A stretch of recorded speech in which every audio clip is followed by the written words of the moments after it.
The broadcast is now starting. All attendees are in listen-only mode. Hello, everybody. Welcome to today's webinar, part of the Boost Your Career series of webinars co-sponsored by Sue Mentors and Tulane University. Today we'll talk about, I have a job offer, now what? And the two questions we'll answer are important. What really a job offer looks like and what's the official job offer. But also, when and how can you negotiate? And we'll spend most of our time on examples about this.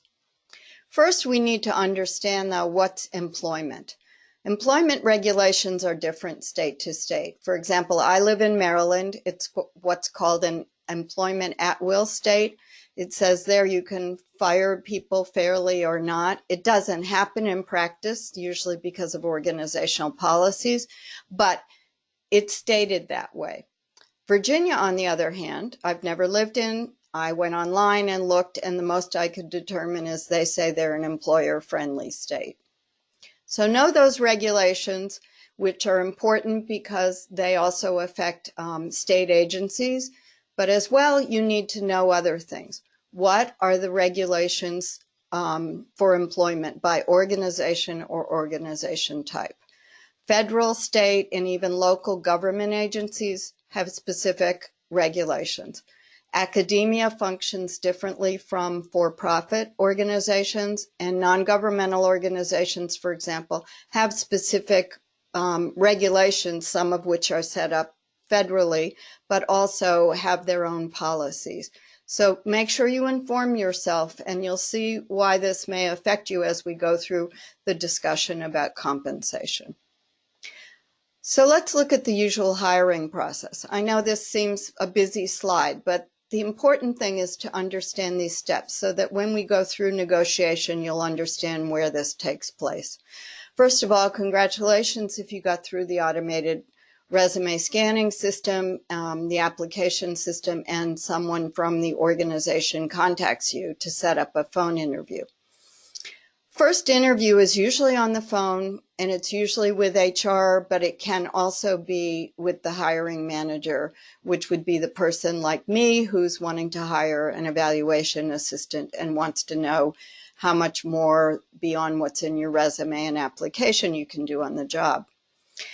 Oftentimes there's a second interview. Sometimes it's in person or video conference, and sometimes it continues to be a phone conversation. This may be with a group of people, it may be with one person. It just depends.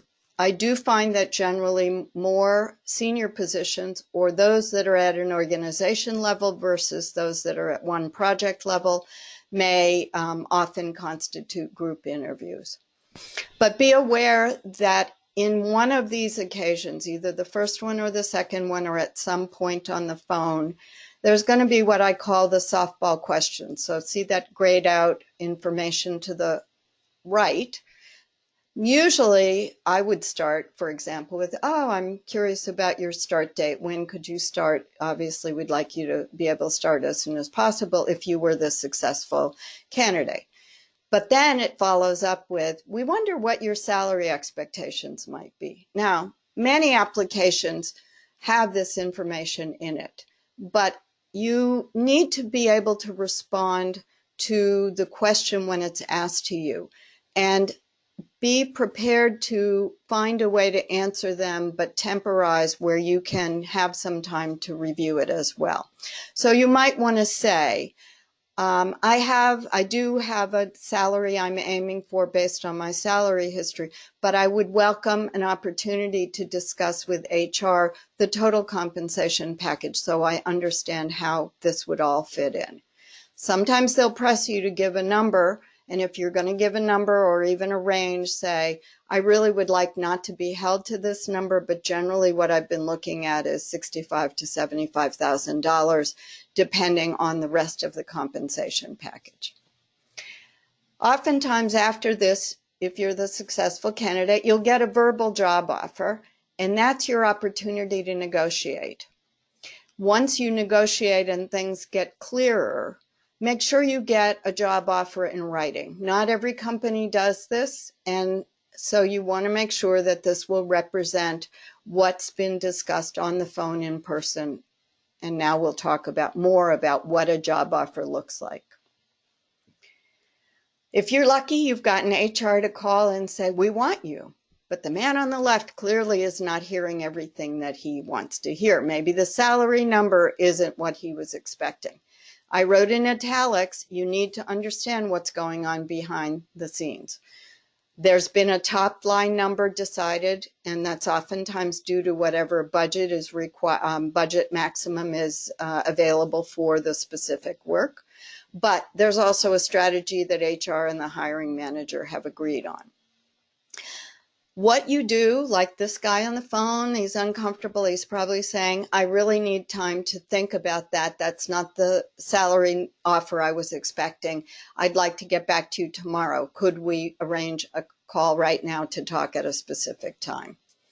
Then it gives him time to negotiate and put his expectations forward. So now let's look at what the compensation package looks like, because it's not just the salary, even though that's what we're often focused on. These are 2 federal forms, and I use these because the automated systems for applications aren't available to me to readily look at. But I want to emphasize why it's important that you know the month and the day and the year that you started and ended jobs, whether you are working as a consultant or whether you're an employee, because there are mandated policies and sometimes even regulations about having to fulfill a certain amount of time. So that's why tracking this information is important for you in your professional career. I also want you to understand how and in what way you might be able to look at your salary. In green, I've highlighted what I call the employee days that you would think about. Oh, a year has 365 days minus weekend days. That gives 260 work days. And that's what we call the 260-day rule. So if you are a consultant and you get paid $200 a day, you can annualize a salary by multiplying it by 260 days. Employers often use for business development and other calculations a 230-day year. And that's the information in red, where that includes other salary-related days that you aren't working but you're paid for, holidays, vacation, whatever. I couldn't get it down exactly to 230 days, but 230 days is where it is. Sorry for that. What do employers usually provide? Not every package is the same, but these are the things you should be aware of. Generally, some kind of leave package, generally some kind of contribution to your health insurance, holidays, maybe, but generally a contribution to a retirement plan, and organizations generally are mandated to, by a federal law, to provide a match for your Social Security called FICA. The things that might be employer provided are a range of things, and they include actual conditions programs, employee assistance program. They may pay short-term disability, the subsidy for transport, even providing work-life balance like a training room or food on site or whatever. So these are all things that encompass what we would consider as a compensation package. So now you've got to identify what you want, and you need to make sure you've informed yourself. What does each organization that you're applying to provide? How and in what way can you identify what you want? So I've developed a worksheet, and this is available to you through a link here. I'll show it to you at the end as well, that you can download in Excel, just outlining things to consider when you're looking at one or more job offers. I put 2 up here, one in green and one in blue. If you just look at salary, it looks like the green organization that's in green is going to give you $10,000 more a year, or significantly almost $40 more a day if it's a daily rate. But when you start to look at all the other things I talked to you about, the employee days, what they may provide. And one area that I didn't go through, but I want you to think about and remember, is what they call the way in which your pre-tax dollars can be applied. All of these things are going to affect your compensation package. Pre-tax dollars, by the way, are those things that get paid with your salary on your behalf, but they also don't, they get paid before your income, federal income tax is calculated. And in doing that, it decreases your federal tax payment that you would be required to make. So those are advantages and a way to think about how the money's balancing. So ultimately, you see that the organization in blue is actually a better deal in the overall compensation package for the things that are important to you. Maybe you don't need parking, or maybe you don't need a subsidy for certain things, or you're not interested in the tuition assistance. Those are all the things that you'll have to decide are important to you in the total package. Now, the first thing you need to do is look at your bottom line for your salary and make sure you're realistic.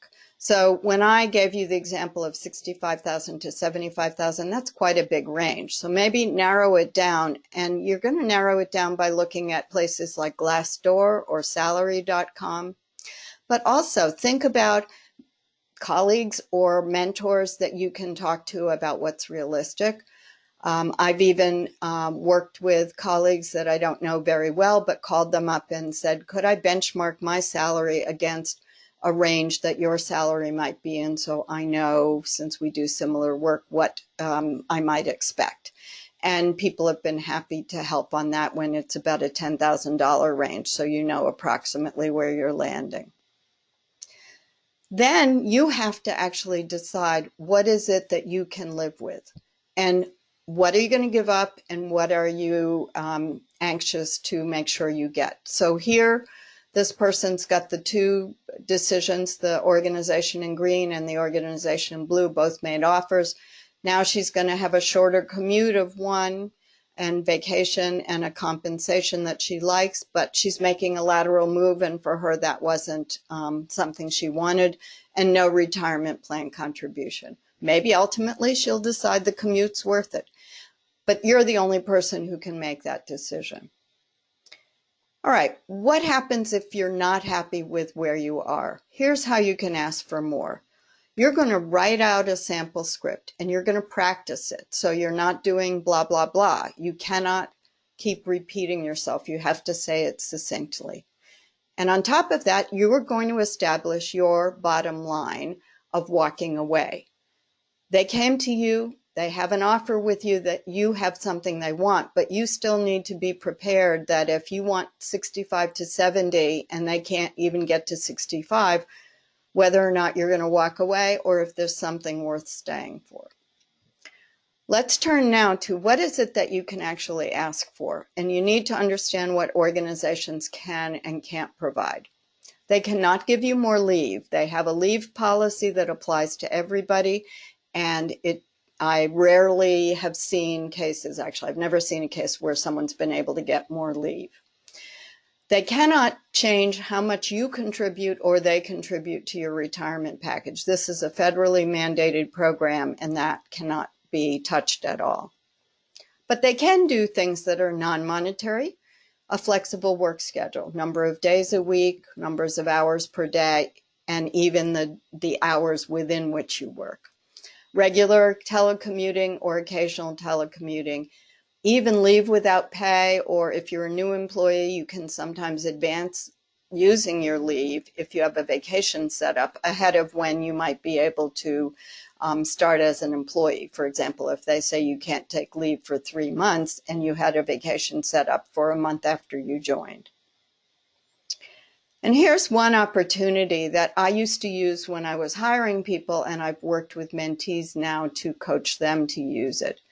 You can tell an organization that you really want to work with, but that's making you, say they're making you the $63,000 offer, that you really wanted to get to $65,000, but you understand that they can't go that high right now.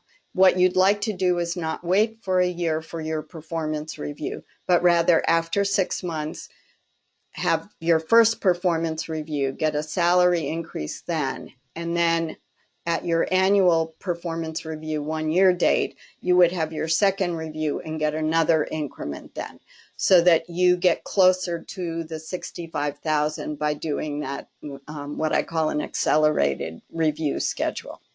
And I know it worked successfully with a couple mentees that wanted to use it. Also understand that no isn't always no. And these are the two kinds of statements you're going to hear. We can't meet your number for whatever reason.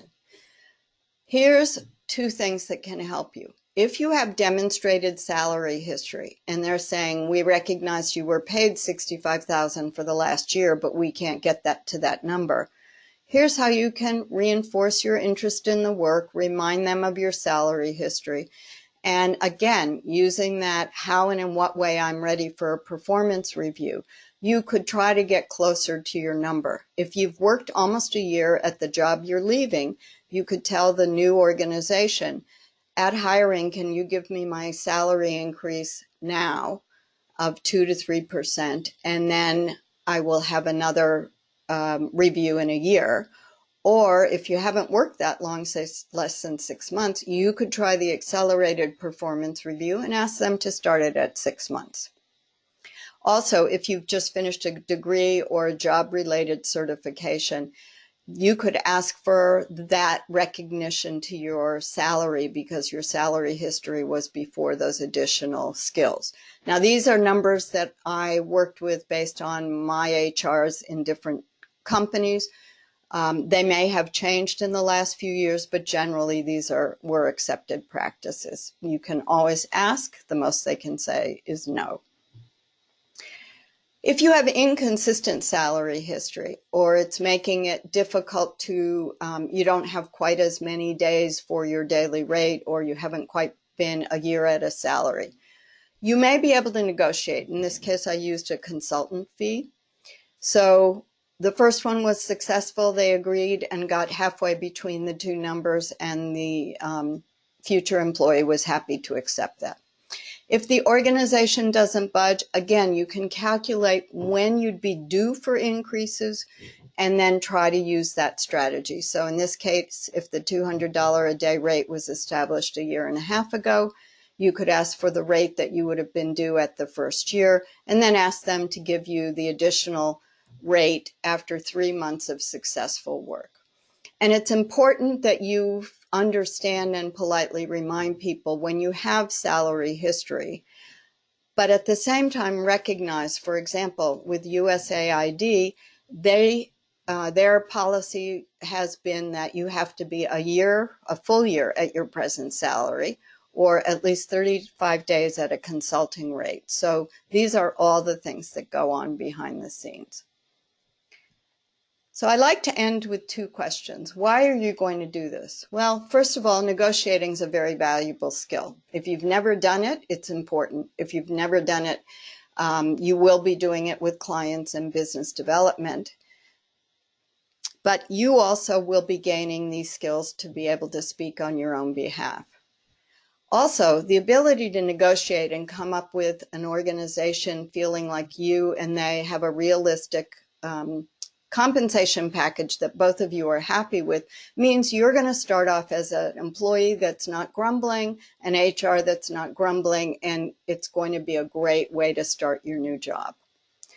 And the so what question is, how does this help you? Well, you have done preparation, and then you're able to apply that negotiating power from a point of confidence, because the confidence is you know what you want, you've marked it well, and on top of that, you know when your bottom line is to walk away or how to negotiate to get to where you want to work, so you're able to take on that new job. As always, Sue and Sarah, thank you very much for your interest in these webinars, and we'd love to hear from you about more topics that you want, questions you have, or comments about any of the webinar information presented here. Again, here's this link to the box thebox.com link for the Excel worksheet. And if you have trouble getting access to it, please contact one of us and we'll make sure you get it. Thank you very much.